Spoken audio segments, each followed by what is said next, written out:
Parmi les secrets de famille, celui qui a changé probablement le plus drastiquement ces dernières décennies, c'est la violence conjugale.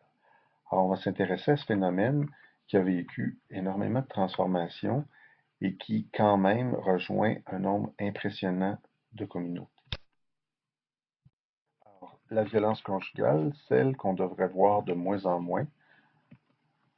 Alors, parlons d'abord de l'ampleur du phénomène. Avec la postmodernité, la montée des droits individuels, tous les efforts de sensibilisation, on a un portrait pas mal plus précis de cette réalité-là, qui est vécue un peu moins dans le secret. Alors, je vous demande de retourner à la page 214 de votre manuel pour avoir un portrait statistique assez complet. Évidemment, c'est une photo d'une année, mais on a avec ça un inventaire de toutes les réalités qui touchent à la violence conjugale. Alors, à noter que, bon an, mal an, on tourne autour de 20 000 cas déclarés par année au Québec. 80% de ces cas de déclaration concernent des femmes violentées. Ça nous laisse à peu près 4 femmes sur 1000 qui sont victimes de violences. Il faut noter aussi une hausse des violences faites aux hommes. Ces violences prennent la forme de voies de fait dans plus de 50% des cas. La deuxième plainte concerne des menaces.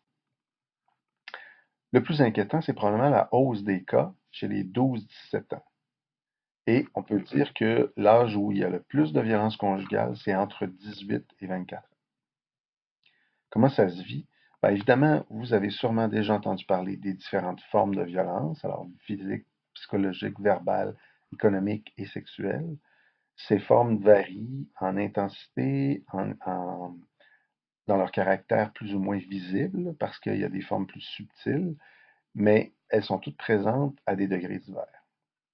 Alors, vous avez sûrement aussi entendu parler du cycle de la violence, qu'on a reproduit encore une fois à la page 218.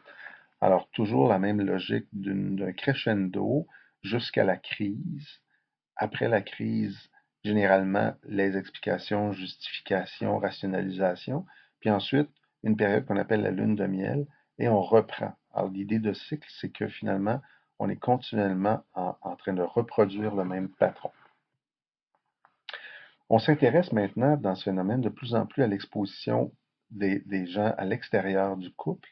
Alors, ce qu'on appellerait les dommages collatéraux chez les enfants, chez les proches, chez la famille élargie. Quand on parle de violence faite aux femmes, c'est davantage question de contrôle et de domination de l'homme sur la femme. Dans les cas de violence aux hommes, c'est un petit peu plus diffus, c'est un petit peu plus complexe parce qu'il restera toujours le tabou de l'homme violenté, parce qu'on a cette image de l'homme invincible. Alors, un homme qui plie sous la violence de la femme, c'est assez mal vu. Alors, souvent, les hommes refusent de déclarer et de documenter le phénomène. Alors, parmi les facteurs explicatifs, il y a évidemment des facteurs sociaux plus globaux. Alors, comme les relents du patriarcat, ce qu'on appelle les rapports patriarcaux, où l'homme est placé en position de domination et veut assujettir la femme qui résiste et, avec le féminisme, parfois ne veut pas se plier et qui crée des tensions à l'intérieur du couple. Il y a aussi la socialisation différenciée, c'est-à-dire que qu'on soit un homme ou une femme, on n'est pas programmé socialement de la même façon. Et souvent, les questions de communication, d'expression de ses sentiments, de reconnaissance de ses émotions, les hommes sont moins habilités, moins développés sur ce plan-là. Et parfois, la violence, c'est la réponse à des frustrations, à des contrariétés qu'on a appris ou alors qu'on n'a pas appris à exprimer autrement ses émotions. Je peux rajouter à ça, dans cette période des années 2000, 2020 et suivantes, l'état de santé général, l'état de santé mentale général de la population qui est de plus en plus préoccupant.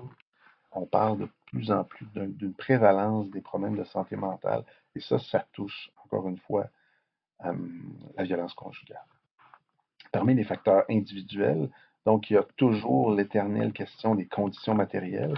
On aura tendance à retrouver davantage de problèmes de violence dans les milieux défavorisés, mais attention à bloquer les stéréotypes. Il reste des milieux, des situations, par exemple des situations professionnelles, On pense aux médecins qui ont une incidence assez élevée de cas de violence conjugale à cause de la pression, à cause des rythmes de travail un peu bousculants, le travail de nuit, etc.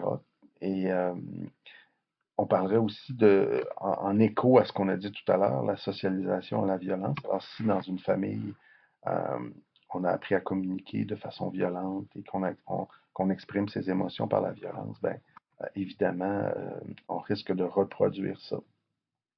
Alors, ça fait partie des éléments d'explication.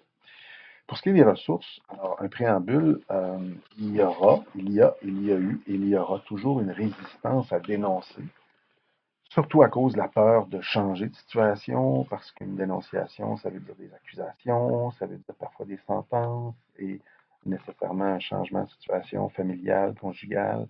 Il y a toujours dans le fond de l'affaire l'angoisse de la séparation. Alors tout ça freine un certain nombre de femmes à dénoncer. Mais quand on a dénoncé, il y a nécessairement des ressources. Alors, les milieux de soins que vous connaissez, les hôpitaux, les cliniques, tout ça régi par les services sociaux. Souvent, la première personne, euh, celle qui est en première ligne, c'est le travailleur ou la travailleuse sociale qui va référencer selon les besoins. Il y a au Québec un réseau assez étendu de maisons d'hébergement pour femmes. Alors ça, c'est important. Et une fois que l'urgence est passée, ben, on encourage, on oriente les femmes vers des groupes d'entraide où la parole est encouragée et la parole devient un outil de réparation, de transposition. Les gens voient qu'ils ne sont pas seuls dans leur situation et ça les encourage à évoluer vers une situation plus clémente. Et enfin, même pour les abuseurs, on a maintenant des programmes d'aide qui sont subventionnés. On cherche à s'attaquer au problème par un autre canal, c'est-à-dire ceux qui sont les abuseurs. Et ces gens-là sont sollicités de plus en plus. Enfin, ben, vous allez avoir une illustration à partir d'une